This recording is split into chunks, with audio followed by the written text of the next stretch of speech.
ಅನುಮಾನ, ಸಂಶಯ, ಸಂಕೋಚ ಇವೆಲ್ಲ ಸಮಸ್ತ ಲೋಕ ವಿಖ್ಯಾತ ಈ ಧೀಮಂತ ಸಾಮ್ರಾಟನಿಗಲ್ಲ. ಅದೇನಿದ್ದರೂ ದೇಹಿ ದೇಹಿ ಎನ್ನುವ ಸರ್ವ ಸಂಘ ಪರಿತ್ಯಾಗಿಗಳಾದ ಸಾಧು ಸಂತರಿಗೆ ಮಾತ್ರ. ಅಭಯ ಕೊಟ್ಟ ಮೇಲೂ ಉಭಯ ಸಂಕಟವೇಕೆ ದಶಕಂಠ? ಹೌದೌದೋ ಪ್ರಕೇಶಿ, ಅಗಜೇಶನ ಅಭಯ ಈ ಲಂಕೇಶನ ಸಂಕಲ್ಪ ಸಿದ್ಧಿಯ ಶುಭೋದಯ. ಇತ್ತವ ಅಗನಂದಿನಿ, ತ್ರಿಭುವನೇಕೈಕ ಸೀಮಂತಮಣಿ, ಕಾರ್ಮುಗಿಲ ಅಂಚಿನಳು ಸಂಚರಿಪ ಸೌಧಾಮಿನಿ. ಇತ್ತವ ಜ್ಯೋತಿ ದೇವಿ ಕೈಲಾಸದಲ್ಲಿ ಅರಳಿದ ಅಲಂನ ನಡಮುಡಿಯ ಮೇಲೆ ಮೆಲ್ಲ ಮೆಲ್ಲನೆ ನಡೆಯುತ್ತಿದ್ದ ಈ ನಿನ್ನ ತೆಳ್ಳನೆಯ ಕಾಲುಗಳು, ಈ ಕಾಲು ಕತ್ತಲ್ಲ ಮುಳ್ಳನ್ನು ತುಳಿಯುವಂತಾಯಿತೆ. ತ್ರಿಪುರ ಸುಂದರಿ, ನನ್ನ ಅಂತರಂಗದ ವೇದಿಕೆಯನ್ನೇರಿ ನರ್ತಿಸುವ ನಾಟ್ಯಮಯೂರಿ, ಸೃಷ್ಟಿಕರ್ತನ ಅಪ್ರತಿಭಾ ಮೂಸೆಯನ್ನು ಉದ್ಭವಿಸಿದ ಮದಾಲಸೆ, ಅರ ನಿಮಿಷವಾದರೂ ನಿನ್ನನ್ನು ಆನಂದದಿಂದ ಆಲಂಗಿಸಬೇಕೆಂಬ ತುಂಬ ಅಭಿಲಾಷೆ. ರಾವಣ, ಹದ್ದು ಮೀರುತ್ತಿರುವೆ. ಬೇಕಾದ ವರವನ್ನ ಬೇಡಿದ ಮೃಡ, ತ್ರಿಲೋಕ ಸೌಂದರ್ಯ ಖನಿ ಈ ಆರ್ಯಾಯಿನಿಯನ್ನು ನನ್ನ ಅರ್ಧಾಂಗಿನಿಯನ್ನಾಗಿ, ಈ ಅಖಿಲಾಂತ ಸಂಭೂತೆ ಈ ಲಂಕೇಶನ ಅಂಕಪೀಠದ ಮೇಲೆ ಅಸಂಖ್ಯಾತ ಹಸಿರು ಕೋಟಿಯ ಆರಾಧ್ಯ ಅಧಿದೇವತೆಯಾಗಲಿ. ಲಂಕೇಶ್ವರ, ಬೇಡಿದನ್ನ ಕೊಡುಗೆಯಿಂದ ನೀಡುವ ಕಾಮಧೇನು ಕಲ್ಪವೃಕ್ಷವಾಗಿರುವೆ. ರಾವಣ, ಈ ರಾವಣನ ಭಾವಿ ಭವಿಷ್ಯದ ಭಾಗ್ಯಲಕ್ಷ್ಮಿಯಾಗಲು ಭಾಷ್ಯಾಂಬವಿ. ರಾಘವೇಂದ್ರ, ಅದಾವುದೋ ಮಾಯ ಮುತ್ತಿ ನಿನ್ನನ್ನು ಚಿತ್ತ ವಿಕಲನ್ನಾಗಿ ಮಾಡಿದೆ. ಜಗಜ್ಜಾಣನಾದರೂ ಜಾರುತ್ತಿರುವೆ. ಜನ್ಮದಲ್ಲಿ ಶರಣನಾಗಿ ಕರ್ಮದಲ್ಲಿ ಭೀಷಣನಾಗಿರುವೆ. ನಿಷ್ಠೆಯಿಂದ ಗಳಿಸಿದ್ದ ಭಕ್ತಿ ಶಕ್ತಿಯನ್ನು ನಷ್ಟಗೊಳಿಸುತ್ತಿರುವೆ. ಆದ್ದರಂತೆ ಅನರ್ಥವನ್ನು ಆಹ್ವಾನಿಸುತ್ತಿರುವೆ. ರಾವಣ, ಮಮತೆ ಮಾತೆಯ ಮನದ ಅಭೀಷ್ಟವನ್ನು ಈಡೇರಿಸಲಿಷ್ಟಪಡದೆ ವಚನ ಭ್ರಷ್ಟನಾಗಿ ಕಷ್ಟ ಪರಂಪರೆಯನ್ನು ಕೈ ಬೀಸಿ ಕರೆಯುತ್ತಿರುವೆ. ಪಾರ್ವತಿಯನ್ನು ಬೇಡಿ ಪಡೆಯುವ ಪಾವನರಹಿತನಾಗದೆ ಮೋಕ್ಷಾರ್ಹವಾದ ವರವನ್ನು ಹರನಿಂದ ಪಡೆದು ಶರಣರ ಗಣ್ಯನಾಗಿ ದಾನವ ಕುಲದ ಮಾನ್ಯನಾಗು. ವೃಥಾ ವಾದ ವಿವಾದ ವಿನೋದದ ವ್ಯರ್ಥಾಲಾಪನೆ ಏಕೆ ಅಂಬಿಕೆ? ಸುಮ್ಮನೆ ಈ ಹೆಮ್ಮೆಯ ಹಮ್ಮೀರ ರಾವಣ ಬ್ರಹ್ಮನನ್ನು ಬಿಮ್ಮನೆ ಹಿಂಬಾಲಿಸುವ ಶಾಂಭವಿ. ಲಂಕೇಶ್ವರ, ಅಂಕೆ ಮೀರುತ್ತಿರುವೆ. ಅಬ್ಬೆ ಜಗದಾಂಬೆ, ಕಡು ಬಡವನಾದ ಈ ಬರಡು ಭೈರಾಗಿ ಮೃಡನನ್ನೇಕೆ ಎಡಬಿಡದೆ ಅವನೊಡಗೂಡಿ ಒಡನಾಡಿಯಾಗಿ ಬಾಳಲು ಆಸೆ ಪಡುತ್ತಿರುವೆ ಮೃಡಾಣಿ. ಒಮ್ಮೆ ನಿನ್ನ ವಿಸ್ಫೋರಿತ ಕಂದಳಿಂದ ಈ ವಿಶ್ವ ವಿಖ್ಯಾತಿ ವೀರ ಪುಂಗವನನ್ನು ನೋಡುಗಿರಿದೆ. ಅಖಂಡ ಭೂಮಂಡಲ ಬಡೆತನದ ಪರವಿ ಪಟ್ಟದ ನವರತ್ನ ಖಚಿತ ಮುಕುಟ ಧರಿಸಿದ ಈ ದಶಕಂಠನೆದುರು ನಿಲ್ಲಬಲ್ಲನೆ ಈ ನಿನ್ನ ಮನೋವಲ್ಲಭ ನೀಲಕಂಠ. ತ್ರಿಕೂಟಗಿರಿ ಮಾರ್ತಾಂಡ, ತ್ರಿಭುವನೇಕೈಕ ಮಹಾಪ್ರಚಂಡ, ಈ ಘನಾದಂಡದವನಿಗೆ ಸರಿಸಾಟಿಯಾಗಬಲ್ಲನೆ ಈ ನಿನ್ನ ಮುಕ್ಕಣ್ಣ. ಕರಗಳಲ್ಲಿ ಕಪಾಲ ಹಿಡಿದು ಸದಾ ಸ್ಮಶಾನವಾಸಿಯಾಗಿ ಅರಯುವನು ಈ ನಿನ್ನ ನಂಜುಂಡ.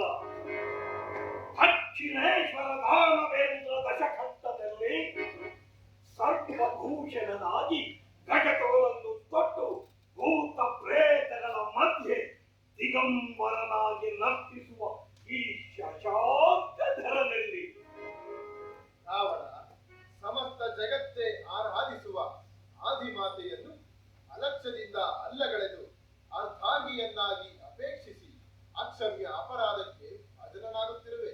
ಅಲ್ಲ ಇಲ್ಲ ಮಲ್ಲೇಶ.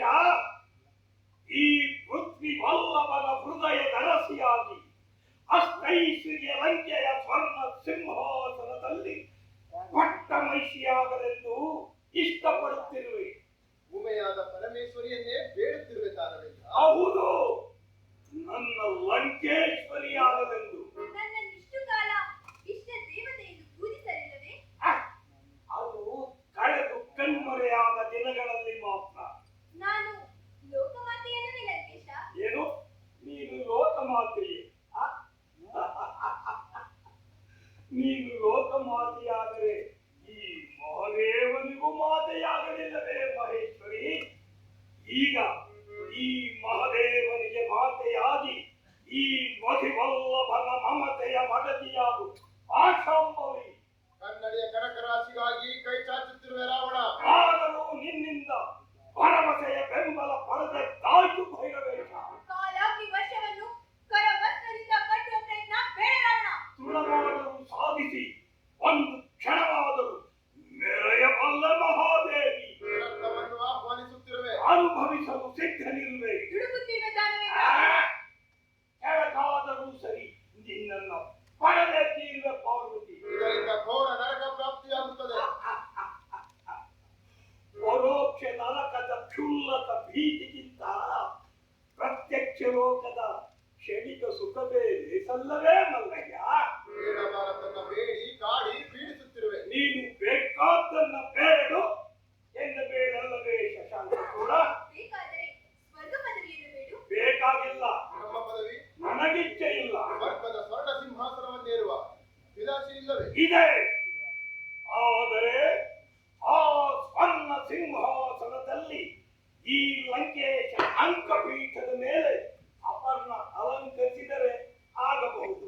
ಹೊರಗಿದ್ದಲ್ಲಿ ವಚನ ಭ್ರಷ್ಟನಾಗುವೆ. ನಿರಾಕರಿಸಿದೆ. ಕಷ್ಟ ಪರಂಪರೆಗೆ ಕರೆ ನೀಡುತ್ತಿರುವ ಕಾತ್ಯಾಯಿನಿ. ಲಂಕೇಶ್ವರ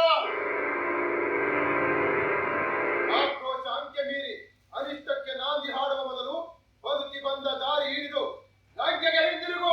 ಲಂಕೆಗೆ ಹಿಂದಿರುಗು. ಅನುಗ್ರಹಿಸಲು ಅಸಮರ್ಥನಾದರೂ ಈ ದಶಗ್ರೀವನ ಮೇಲೆ ಆಗ್ರಹಗೊಂಡು ನಿಗ್ರಹಿಸುವ ಸಾಮರ್ಥ್ಯವೇ ಚಂದ್ರಚೂಡ. ಭಲೆ ಭಲೆ, ಈಗಲೇ ನನ್ನ ಪಾಲಾಕ್ಷದಿಂದ ನಿನ್ನ ಹುಟ್ಟನ್ನೇ ಸುಟ್ಟು ಭಸ್ಮ ಮಾಡುತ್ತೇನೆ. ಪಾಲಾಕ್ಷನಂತೆ ಪಾಲಾಕ್ಷ. ಈ ನಿನ್ನ ಹಣಗಣ್ಣಿನಿಂದ ಅಕ್ಕಿಯಿಂದ ಸುಟ್ಟು ಭಸ್ಮವಾಗಲು ನಾನೇನು ಕುಸುಮಾಂತದ ಅನಂಗನಲ್ಲ ಮಹಲಿಂಗ. ಕರಗಿ ಕಣ್ಮರೆಯಾಗಲು ನಾನೇನು ಅರಗಿನ ಬೊಂಬೆಯಲ್ಲ ಮಲ್ಲಯ್ಯ. ಹುಡುಕಬೇಡ ದಾನವ ಶ್ರೇಷ್ಠ. ದುಡುಕು ದುರಾಸೆ ದುಃಖಕ್ಕೆ ಮೂಲ. ದೌರ್ಜನ್ಯ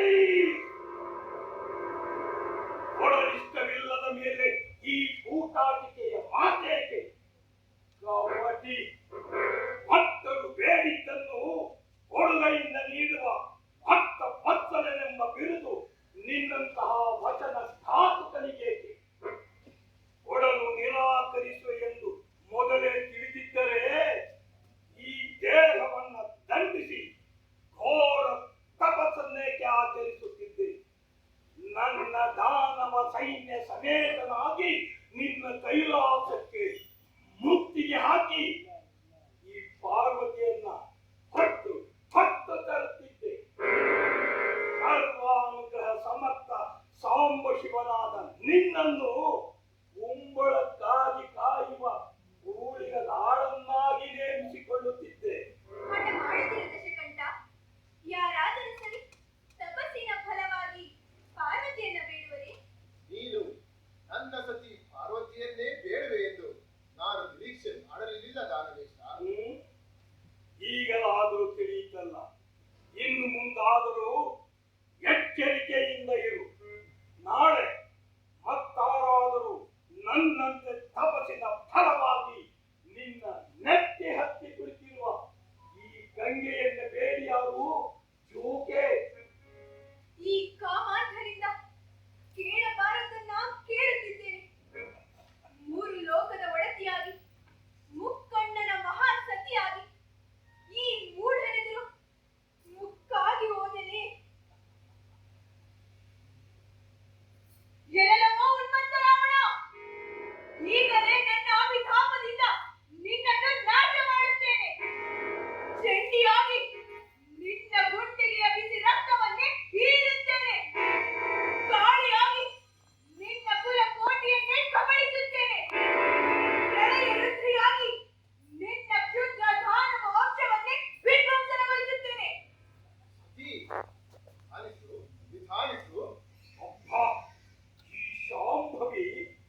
ಮಂದಿರವನ್ನು ಬೆಳಗುವ ಮಂಗಳದ ಮುಂಬೆಳಕಾಗಲಿ.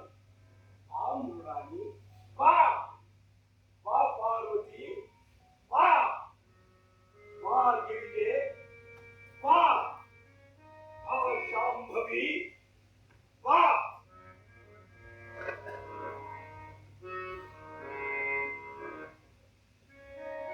ಶಂಭೋ ಮಹಾದೇವ, ಹರ ಹರ ಮಹಾದೇವ, ಶಂಭೋ ಮಹಾದೇವ, ಹರ ಹರ ಮಹಾದೇವ, ಶಂಭೋ ಮಹಾದೇವ, ಹರ ಹರ ಮಹಾದೇವ. ಶಂಭೋ ಮಹಾದೇವ.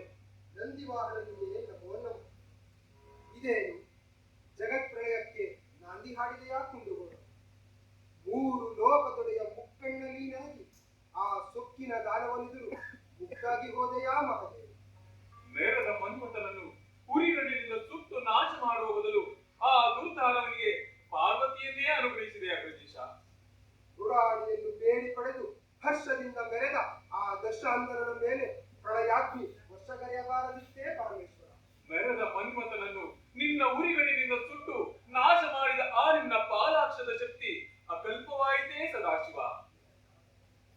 ನಾರದ, ದೇವರಾಜ, ಸಾವಧಾನ ಸಾವಧಾನ, ದುಡುಕಿ ನುಡಿಯಲಿ.